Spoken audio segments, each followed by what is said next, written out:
누가 될까요? 어떻게 예상하세요, 의원님? 주호영 의원은 예. 뭐 TK의 이른바 맹주처럼 보이죠. 근데 실제로는 맹주는 아니죠. 맹주는 그 지역에 적어도 예. 총선 공천에 관여할 정도가 돼야 아. 맹주인데 주호영 의원은 그런 역할은 아니죠. 그 정도는, 왜냐하면 예. 비주류니까 맞아요. 현재 상태에서는 그러니까 친윤, 찐윤 이건 아니잖아요, 그렇죠? 아니죠. 예. 아니에요. 어쨌든 근데 대구 경북을 대표하는 대표적인 정치인인 아하. 것은 틀림없습니다만 TK. 그 지역에 어떤 패권을 갖고 있지는 못한 네. 상태죠.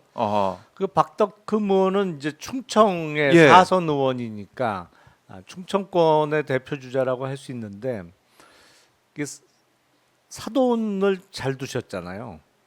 박덕흠 사돈. 의원이 정진석 비서실장이 정진석 비서실장하고 사돈지간이잖아요. 까먹고 있었습니다. 그러면은 딱 보면은 세 보이네요. 박덕흠 후보가 지금 상황에서. 박덕흠 의원은 그러니까 이른바 친윤 의원들 표가 좀 가지 않을까 싶은데 예. 문제는 네. 현역 국회의원들은 항상 말씀드립니다만 최악의 유권자거든요. 최악의 유권자들. 속을 알 수가 없어요. 그러니까 그렇죠. 아무리 뭐 친윤을 표방하는 의원들이 예. 꽤 있고 그 사람들은 뭐 정진석 대통령 비서실장과 박덕흠 의원 간의 관계 또 네. 아니면 지역적으로 충청 지역의 의원이라 찍어줄 것처럼 보입니다만 까봐야 하는 거죠. 그렇죠. 이거는 의원들이 판단해서 하는 거기 때문에 까봐야 된다. 근데 누가 되냐에 따라서 이것도 나중에 분석해 보면 의미가 있을 것 같아요. 윤석열 대통령의 힘이 어느 정도 작용할 건지 앞으로. 그렇죠. 예. 만약에 박덕흠 의원이 국힘의 부의장 후보가 된다 그러면 네. 친윤이 이렇게 넓게 깊게 포진해 있구나. 그리고 그게 그립이 세구나. 네. 대통령실의 그립이 뭐 그게 입증이 될 거고 만약에 투표함을 열어봤는데 몇 표 안 나와서 그러면 역시 속을 알 수 없구나. 말로야 다 찍어준다고 했겠죠. 근데 그래요. 그럼 이게 이제 앞으로 보면은 윤석열 대통령을 뭐 지키는 뭐 108명의 뭐 결사대, 108결사대 이런 얘기도 나오고 있는 국민의힘 의원들이 거부권 행사에서 나오는 그 법안들에 대해 또 어떤 선택을 할까? 이것도 가늠해 볼 수 있을 것 같아요. 제가 볼 때는. 좀 법안하고 이제 이거는 사람에 대한 좀 달라요? 그러니까 조금 다르기는 합니다만 어느 정도 엿볼 수는 있겠죠. 윤석열의 힘이 어느 정도 작용하느냐. 뭐 일단 용산의 힘이 용산의 어느 정도냐. 네. 누가 봐도 지금 정진석 비서실장의 사돈인 박덕흠 의원이 나온 거고 네. 그리고 박덕흠 의원은 그렇게 대중적으로 많이 알려져 있는 정치인은 아닙니다만 그래도 주호영 의원에 비해서는 친윤 색깔 내지는 네. 용산과의 어떤 긴밀한 관계가 좀 더 뚜렷해 보이는 후보니까 이게 개표를 해보면 국힘 지금 현역 의원들의 분포가 대략 이렇구나 이런 거는 볼 수 있겠죠. 하나의 리트머스 시험지가 될 수도 있다라는 거고요. 자, 이렇게 국회 부의장 선출이 오늘 국회 본회의에서 있게 됩니다. 상임위원장 7석도 선출이 되는데 국민의힘 의원들 들어왔어요. 결국 들어온다고 지난주에 예측을 좀 해주신 것 같은데 들어왔습니다. 이거 어떻게 된 겁니까? 안 들어올 수 있나요? 그리고 그리고 과거에 보면 네. 민주당이 야당이고 소수당일 때는 국회 개원 협상을 거의 석 달까지 끈 적도 있습니다. 이제 임기가 시작했는데 제대로 문을 못 열고. 맞아요. 근데 국힘 의원들은 이게 제대로 싸울 줄 모르기 때문에 오래 못 가요. 그것도 있고 예. 또 다른 요인은 지금 민주당이 그냥 일방적으로 밀어붙이잖아요. 그러니까 안 들어가면 완전히 뭐 회의고 뭐고 민주당하고 합세한 야당이 다 끌고 가니까 네. 더 이상 안 들어갈 수가 없는 상황. 방어를 해줘야 되니까. 맞죠. 예. 방어를 해줘야 되는데 그게 안 되니까. 그러니까 지난주 금요일에 있었던 최상병 특검법 입법청문회 보면은 그냥 쭉 밀린 거 아닙니까? 국민의 입장에서 보면. 그렇죠. 용산 사실은 입장에서도. 예. 전략적으로는 들어가는 게 맞죠. 근데 들어갈 명분이 없다 보니까 못 들어갔을 뿐인데 그렇게 여야가 첨예하게 대립하는 상황에서는 한쪽이 들어가서 네. 뭐 의사진행 발언 이런 거로 해서 오전 시간 다 보내고 뭐 이렇게 계속 그런 장면을 많이 봐왔잖아요. 예, 근데 야당만 들어가다 보니까 그냥 쭉 밀고 간 거죠. 근데 너무 일방적으로 밀고 가다 보니까 약간의 부작용도 있었습니다만 저는 그게 예. 뭐랄까 어떻게 비춰질지를 좀 생각하고 해야 된다고 생각을 해요. 네. 물론 열성 지지층들은 더 좋아할 수 있죠. 그렇게 강하게 밀어붙이고 뭐 면박 주고 네. 뭐 10분 퇴장 퇴장하고. 명령하고 이런 게 하는데 네. 결국엔 정치는 중도층을 바라보고 음. 그쪽의 마음을 사야 우리가 더 세지는 거니까 네. 그런 거를 좀 염두에 두고 하는 게 좋지 않을까 싶은데 네. 뭐 아쉬운 부분은 네, 있었지만 네. 여당 입장에서는 전략적인 미스였다. 명분을 만들어서 미리 들어갔어야 되는데 못 그렇죠. 들어가고 밀렸다. 네, 네. 그래서 들어왔어요. 그러다 화요일에. 보니까 들어갈 수밖에 없는 상황이 온 거죠. 네. 그 앞으로 이제 김건희 청문회도 한다 그러지. 여러 가지 것들이 또 장관 청문회도 해야 되고 거부권 행사하면은 가서 표결 참여도 해야 되고 앞으로 펼쳐질 것들이 많기 때문에 들어간 것 같은데 이번에 법사위 여당 의원들 들어와서 막 얘기하는 거 보니까 저는 처음 들었습니다. 존경하고픈 정청래 위원장님. 이거 이런 말까지 나오나. 국민들이 볼 때는 참 이렇게까지 해야 되나 생각도 들었을 것 같기도 하고요. 말싸움을 막 하다 보니까 점점 심해지고 네. 있는 과정인데 예.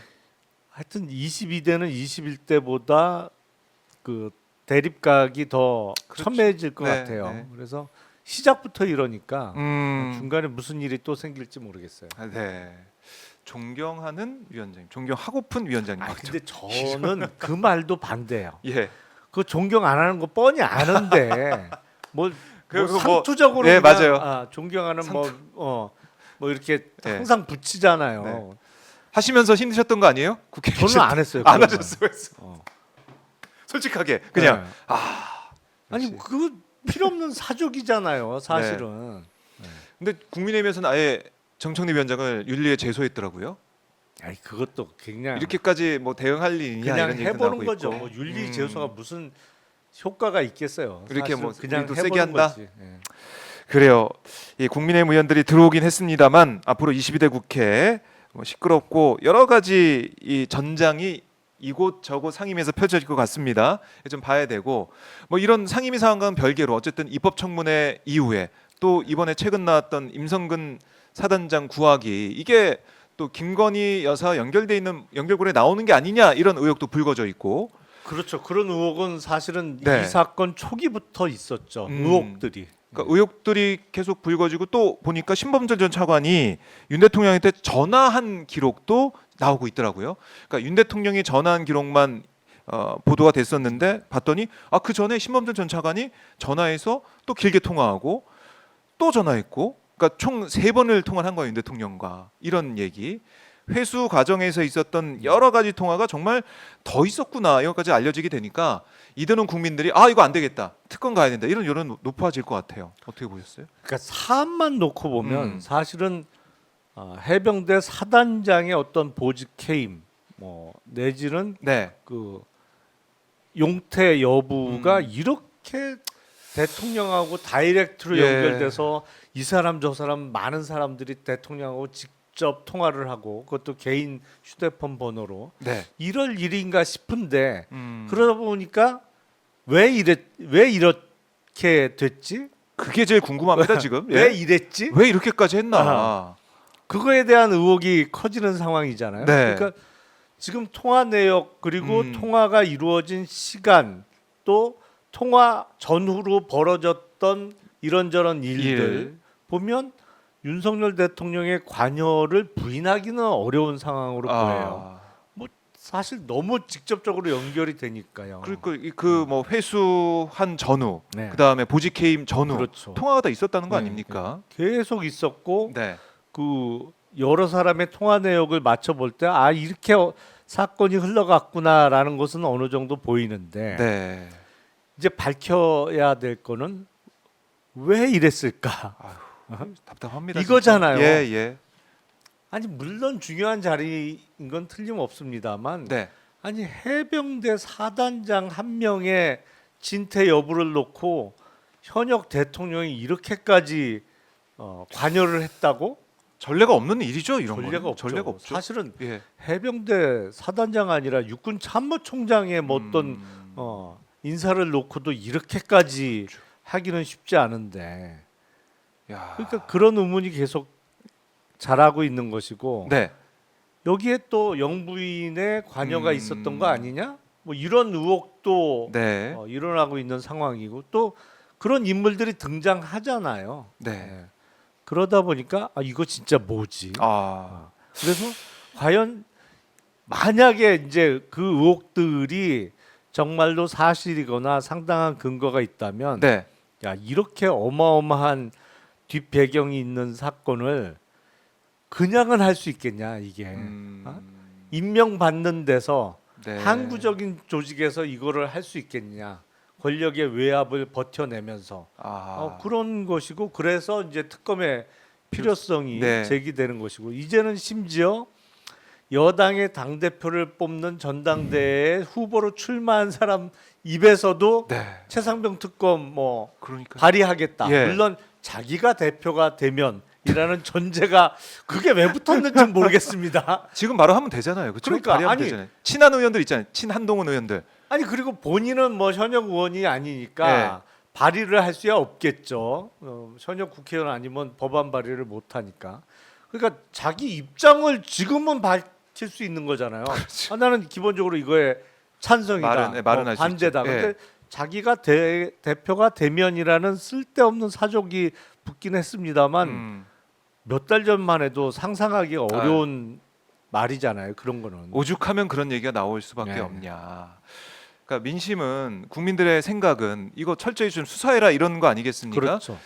우리 의원님께서는 수사도 해보셨으니까 지금 이 상황 이렇게 정황들이 밝혀지고 있는 이런 상황들 제일 빨리 우리가 확보해야 되는 증거 자료 이거 뭐라고 보세요? 일단은 상당 부분은 지금 확보가 돼 있을 네. 것 같은데 보통 통신사에서의 통신기록 보관 기간이 1년이라고 하기 때문에 네, 최상병 사망 사건이라는 게 7월 19일이잖아요. 맞아요. 그리고 뭐 7월 31일, 8월 8월 2일, 2일, 8월 9일 이렇게 예. 연달아서 쭉 이벤트들이 예, 있었는데 이제 곧 1년이 돼 가지 시간이- 않습니까? 예, 그러니까 그거가 우선일 것이고 네, 그 다음에는 뭐 이 사람 저 사람 삭제한 이른바 깡통폰을 제출한 사람도 있습니다만 그게 네, 포렌식 과정을 통해서 일부 파일이 살아난 경우가 있잖아요. 예, 김기한 해병대 사령관의 전화나 이런 거 보면 맞아요. 그러니까 그런 실물을 확보하는 게 최우선이겠죠. 시간이 없다라는 거고. 네. 그러니까 지금 민주당 법사위원도 그렇지만은 윤석열 대통령의 전화기 그리고 뭐 임기훈 전 비서관이나 아니면 신범철 전 차관 등등에서 이런 주요 인사들의 전화기 빨리 확보해야 된다. 그렇죠. 이 얘기를 계속 하고 있는데 과연 공수처가 이런 전화기, 휴대전화를 확보할 수 있겠느냐? 그거 안 된다 이런 얘기를 하고 있거든요. 할 수 있습니까 공수처에서? 한계가 있어 보이죠. 뭐 의지는 일부 있는 거는 인정하겠는데 네, 이게 수사라는 게 이게 크게 보면 몇 가지 중요한 원칙이 있는데 네. 첫 번째는 밀행성이에요. 이제 은밀하게. 조금 은밀하게 해야 돼요. 예, 근데 이미 이 사건은 지금은 그거는 은밀하게- 끝났어요. 은밀하게 안 되죠 뭐 이거는. 밀행성은 예. 택도 없어요 지금 이미. 지금 두 안 번째는 되죠. 필요한 거는 신속성입니다. 아하. 왜냐면 증거 인멸을 하거나 서로 말을 맞출 시간을 주지 않고 빨리 해야 돼요. 근데 신속성도 조금 이미 늦은 감이 있습니다만 지금이라도 빨리 서둘러야 돼요. 네. 그러니까 지금 그런 면에서 공수처의 수사는 거북이 수사죠. 너무 느려요. 수사 속도가. 네, 자이든 타이든 너무 느리다. 그렇죠. 속도가 안 난다. 네. 그래서 특검을 통해서 한 번에 또 다양한 증거 확보와 또 여러 사람을 불러서 한 번에 조사를 해야 된다 이건데 아니 윤 대통령 입장에서는 좀 억울하고 내가 아니 꺼리낄 게 없다 그러면은 이미 제출해야 되는 거 아닌가요? 휴대폰 그렇게 안 될까요? 안 하시겠죠? 그건 뭐 누구나 예상할 수 있잖아요. 그러니까 많은 분들이 답답해하고 계시고 지금 수사가 빨리 윗선을 향해서 가야 되는데 뭐 유재현 관리가 또 부른다 그러고 그러니까 이 맴돌고 있는 그런 느낌이 들어서 너무 답답해하세요. 그러니까 유재훈 법무관리관이 네. 사실은 청문회 전까지는 기대가 좀 있었는데 청문회 임하는 자세를 보니까 역시 본인 자체도 기록 회수나 이런 과정에 관여를 했다 보니까 네, 많이 몸을 사리고 제대로 이야기를 안 하고 있는 게 확인이 됐죠. 그렇죠. 사실은. 청문회에서. 그래서 유재훈 법무관리관이 입을 열면 네. 사실은 장관, 차관, 대통령실의 비서관까지는 바로 연결이 되는 거니까 그럼요. 그러다 보면 이제 그 다음 단계 한 단계 딱 남는 건데 여기서 좀 막히고 있는 부분이 있는데 워낙 이런저런 그 증거들이 있어서 그 수사를 철저하게 조금 뭐 과감하게 한다고 하면 네.